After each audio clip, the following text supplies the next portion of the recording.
بسم الله الرحمن الرحيم. السلام عليكم ورحمة الله وبركاته.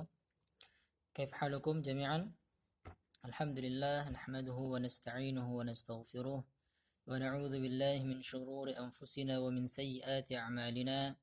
من يهده الله فلا مضل له ومن يضلل فلا هادي له.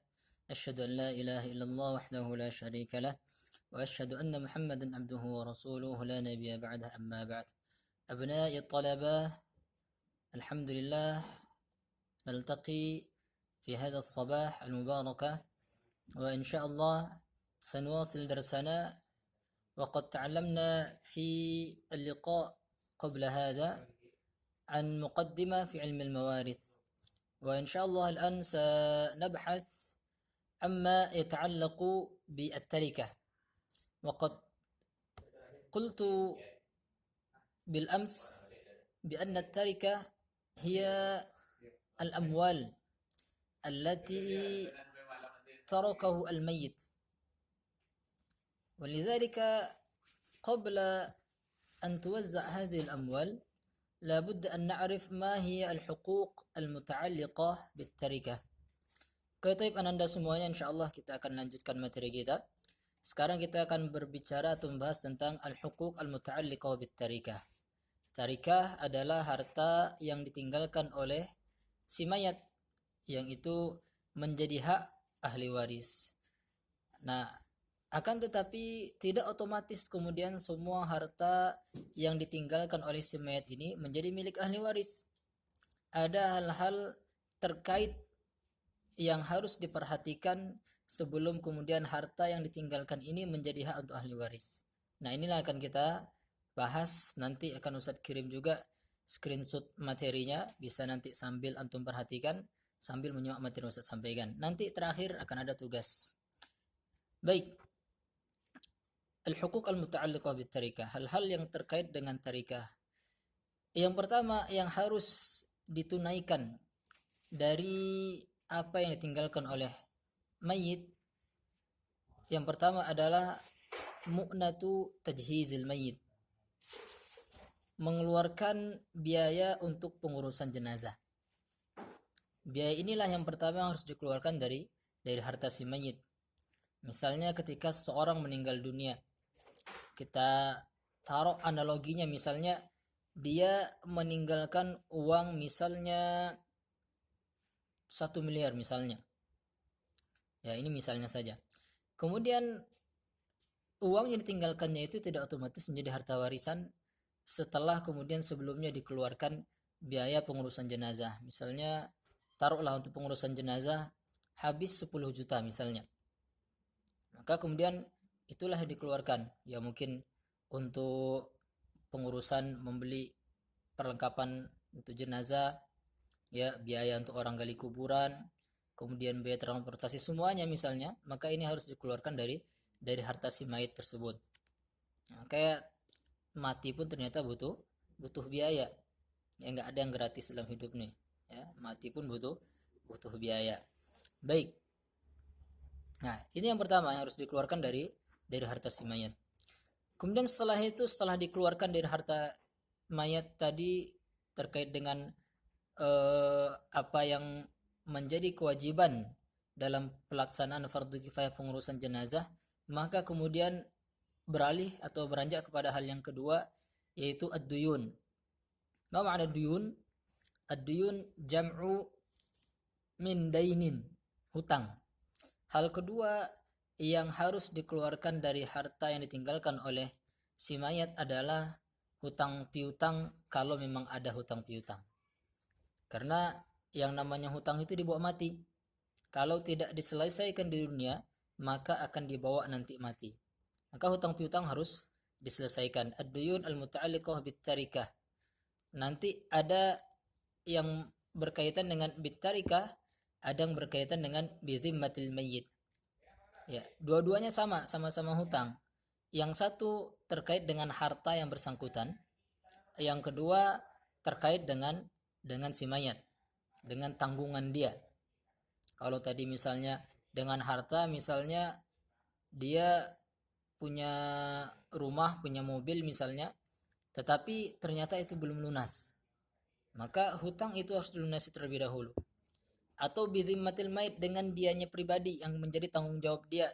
Dia pernah meminjam uang kepada orang lain misalnya, maka itu harus dilunaskan terlebih dahulu. Baik, kemudian setelah dia melunaskan itu, maka yang berikutnya yang terkait dengan harta warisan adalah al-wasiyah. Setelah tadi dia kemudian pengurusan jenazah, taruhlah misalnya tadi habis 10 juta misalnya. Nah, berarti tinggal berapa uangnya? 990 juta. Ya kan tadi uangnya 1 M.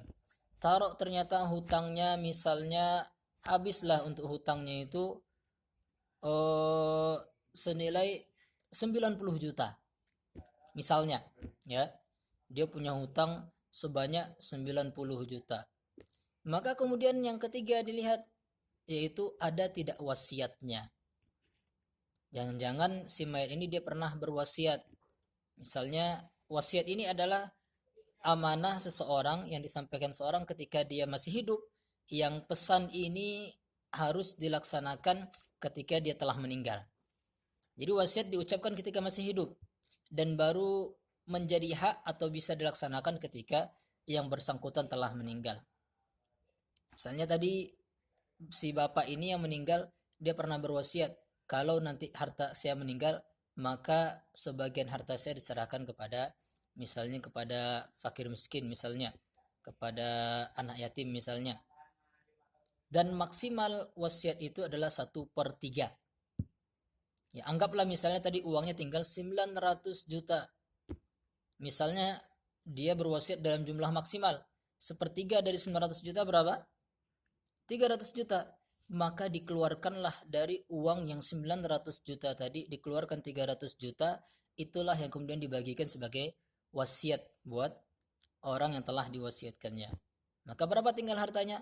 Tinggal 600 juta lagi. Dan itulah yang kemudian yang menjadi harta warisan.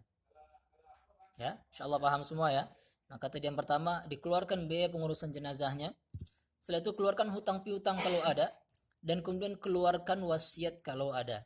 Maka sisanya itulah barulah dia yang kemudian menjadi harta warisan yang akan dibagikan oleh ahli waris. Baik ananda semua yang dirahmati oleh Allah Subhanahu wa taala. Kemudian yang berikutnya kita beranjak tentang arkanul irth. Ya, arkanul irth. Apa yang menjadi rukun dalam warisan? Dia nanti ada yang kita bahas pertama rukun warisan. Kemudian syaratnya, ya, kemudian yang asbabnya, sebab-sebab warisan. Terakhir tentang hal-hal yang menghalangi warisan. Semuanya 3. Ya, semuanya 3. Gini 3. Ya. Baik. Yang pertama, apa itu rukun warisan? Anda tahu yang namanya rukun itu apa? Rukun itu kalau kita lihat dari definisinya ruknun itu artinya pondasi. Maka rukun itu adalah sesuatu yang harus ada.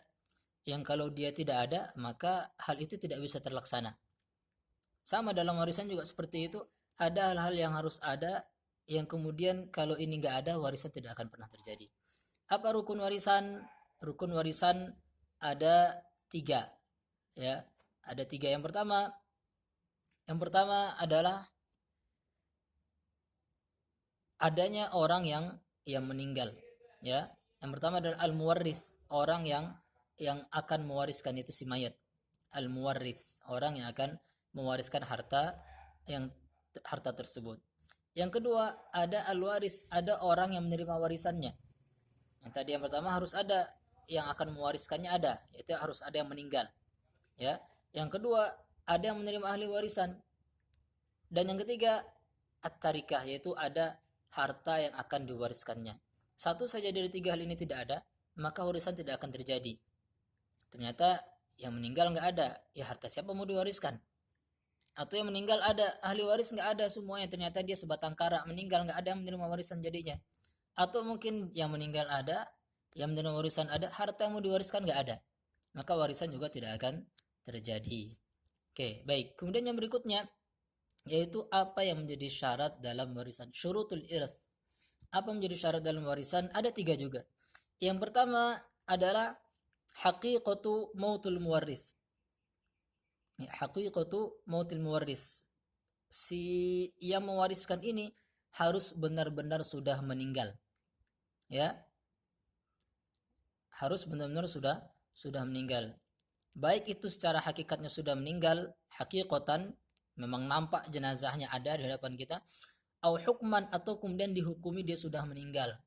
Dihukum ini berarti misalnya jenazahnya tidak ditemukan, tapi kemudian sudah bisa dihukumi, dipastikan dia sudah meninggal, seperti misalnya ada kecelakaan pesawat meledak di udara, jenazah tidak ditemukan, cuma bisa dipastikan meninggal karena ternyata tidak ada satu orang pun yang selamat misalnya, maka walaupun tidak ditemukan jenazah bisa dihukumi bahwasanya dia sudah meninggal. Atau takdiran, atau takdiran ini diprediksi misalnya ada orang sudah pergi sangat lama sekali dan tidak pernah kembali, maka kemudian bisa diprediksi setelah dia sekian lama pergi 10 tahun nggak kembali dan nggak ada kabarnya, maka kemudian bisa dikatakan si fulan dia sudah meninggal, maka hartanya bisa diwariskan. Kemudian yang syarat yang kedua, hayatul waris, orang yang akan menerima warisan harus benar-benar masih ada, masih hidup. Jelas hakikatan misalnya nampak di hadapan kita ada anaknya masih hidup, misalnya suami atau istri masih hidup, yang masih keluarga yang berhak menerima warisan masih hidup, maka itu hakikatan. Au hukman, atau dihukumi dia masih ada. Ya, misalnya tadi sama, misalnya kecelakaan, ternyata semua korban selamat, cuma ada satu orang nih belum ketemu tapi emang semuanya selamat, maka bisa dihukumi dia